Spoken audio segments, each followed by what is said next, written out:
మీ business ఏదైనా మీ ఊర్లో promotion చేయాలంటే అది సుమన్ టీవీతోనే సాధ్యం. ఇప్పుడే సంప్రదించండి. నమస్తే. 98 కోట్ల బడ్జెట్, 4 లైన్ల బ్రిడ్జ్, 1.21 కిలోమీటర్ల పొడవు, 2 సంవత్సరాల కాల వ్యవధి. ఇది శంకరవిలాస్ కొత్త బ్రిడ్జి పనుల యొక్క లెక్కలు. అయితే గుంటూరు ఏసీ కాలేజ్ దగ్గర నుంచి అరండల్పేట 10వ లైన్ వరకు 1.21 కిలోమీటర్ల పొడవున ఈ బ్రిడ్జి నిర్మాణం జరుగుతోంది. దీనికి సంబంధించి 4 దశాబ్దాల కళ గుంటూరు ప్రజలు ఎట్టకేలకి నెరవేరబోతోంది. గతంలో ఎన్నో ప్రభుత్వాలు వచ్చాయి, దానికి సంబంధించి ప్రణాళికలు సిద్ధం చేశారు, ఏది కూడా కార్యరూపం దాల్చలేదు. కొత్తగా వచ్చినటువంటి కూటమి ప్రభుత్వంలో కేంద్ర సహాయ మంత్రి పెమ్మసాని గారి ఆధ్వర్యంలో 98 కోట్ల బడ్జెట్తో ప్రస్తుతానికైతే ఈ శంకరవిలాస్ కొత్త బ్రిడ్జి యొక్క పనులు శరవేగంగా నడుస్తున్నాయి. బ్రిడ్జి నిర్మాణం సంబంధించి ఒక్కసారి మనం చూస్తే బ్రిడ్జికి యువతల వైపు ఏదైతే జీజీహెచ్ ముందున్నటువంటి ఈ ప్రాంతంలో ఒక పిల్లర్కి సంబంధించి గుంత తీయడం జరిగింది.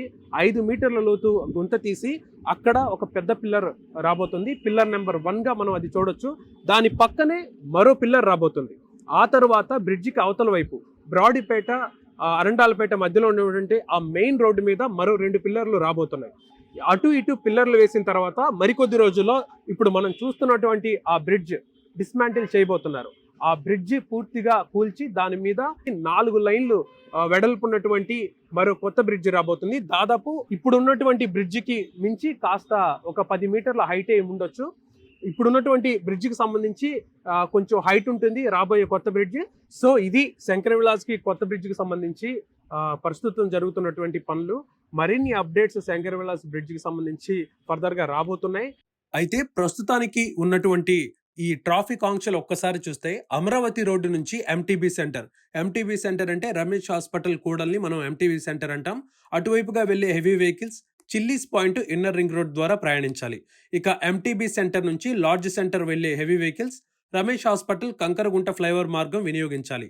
దీనికి స్కూల్స్ కాలేజెస్ బస్సు కూడా ఇటు వెళ్ళొచ్చు. ఇక లార్జ్ సెంటర్ నుంచి ఎంటీబీ సెంటర్ వెళ్లే వెహికల్స్ అటువైపు కార్లు, ఆటోలు, 2 వీలర్లు అరండల్పేట, పొట్టి శ్రీరాములు నగర్, డొంక రోడ్డు, 3 వంతెన లేదా బ్రాడీపేట కంకరగుంట ఫ్లైఓవర్ ద్వారా ఇక్కడ ప్రయాణించవచ్చు. ఇక కోపాల్డ్పేట, కృష్ణానగర్, చంద్రమౌళి నగర్, బృందావన గార్డెన్స్, లక్ష్మీపురం ప్రాంతాల నుండి మార్కెట్ వైపుకు వచ్చే కార్లు, ఆటోలు, 2 వీలర్లు పట్టాభిపురం పోలీస్ స్టేషన్ లేదా బ్రాడీపేట 18వ లైన్ ద్వారా Kankaragunta under pass, collectorate road, Ramesh hospital మీదుగా ప్రయాణించాలి.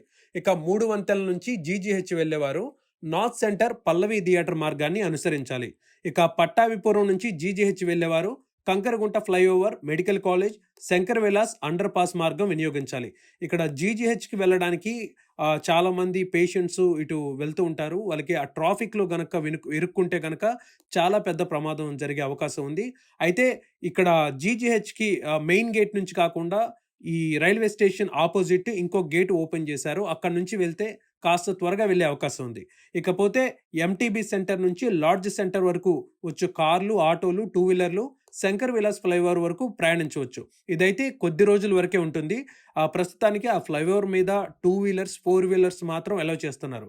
ఇక జీజీహెచ్, ఎంటీబీ సెంటర్ ఈ మధ్యలో ప్రయాణించే vehicles Pallavi theatre, north centre, women's college road మార్గం వినియోగించాలి. అయితే ప్రస్తుతానికి ఈ ట్రాఫిక్ ఆంక్షలు అయితే ఉన్నాయి. ఇందులో కొన్ని మార్పులు చేర్పులు భవిష్యత్తులో జరిగే అవకాశం ఉంది. కెమెరామెన్ హోసన్నతో శివరాజ్ శంకర్, సుమన్ టీవీ, గుంటూరు.